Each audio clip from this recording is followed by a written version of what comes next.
കല്ലും കൊണ്ട് പോയിട്ട് നീ പിന്നെ വന്നല്ലോടാ കടയാടി മോൻ. പിന്നെ നിന്നെയൊക്കെ പേടിച്ചാ ഓടണോടാ? എന്നിട്ട് കൊറേ അടിയും കൊണ്ട് ഓടിയതാണല്ലോ. എന്നാ കുറച്ച് നടക്കടാ. താക്കോല് ഒന്നെങ്കിൽ പോട്ടെ, അണ്ണനെ വിളിച്ചോണ്ട് വരാം.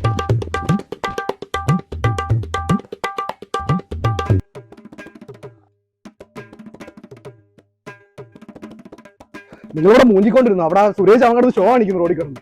അവനൊരു കോപ്പും ചെയ്യാൻ പോകുന്നില്ല. എനിക്ക് അവനെ പണിയണം. പണിയാണല്ലോ. പിന്നെ അവന്റെ തല ഞാൻ മണ്ണിൽ കിട്ടും. നീ ഇത് പിടി, എന്റെ കൂടെ വാ.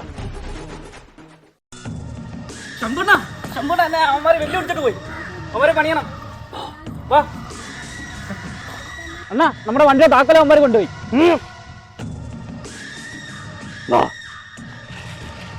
അണ്ണ നേരിട്ട് കണ്ടാ വെട്ടി കീറിയേക്കണം. ഇവരെപ്പോഴാണ് ജയിലിൽ നിന്ന് ഇറങ്ങിയേ? പിടിച്ചേ അണ്ണാ, അവന്മാര് ഈ മൊണ്ണേ. നിങ്ങൾക്കറിയവന്? നിനക്കറിയത്തില്ലല്ലോ ഇതെങ്ങനെ എന്റെ കഴുത്തേന്ന് വന്നേന്ന്. ഈ നാറി പിടിച്ചെന്നെ ഒരു പള്ളി തിരിച്ചതാ. പണ്ടൊരു ഉത്സവത്തിൽ അടിക്കാൻ പോയേന്.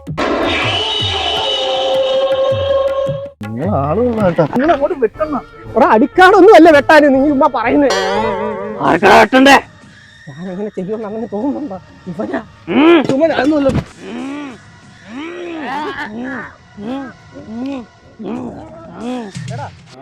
ആദ്യത്തെ ചെറിയ പ്രശ്നം ഉണ്ടെന്നേ ഉള്ളൂ, പിന്നീട് അങ്ങ് ശരിയായിക്കോളൂ. ഞാനും കുറെ നാളായല്ലോ. എന്തായാലും അവന്റെ പിടിയില് എന്റെ പെടലി ഓക്കെ ആയി.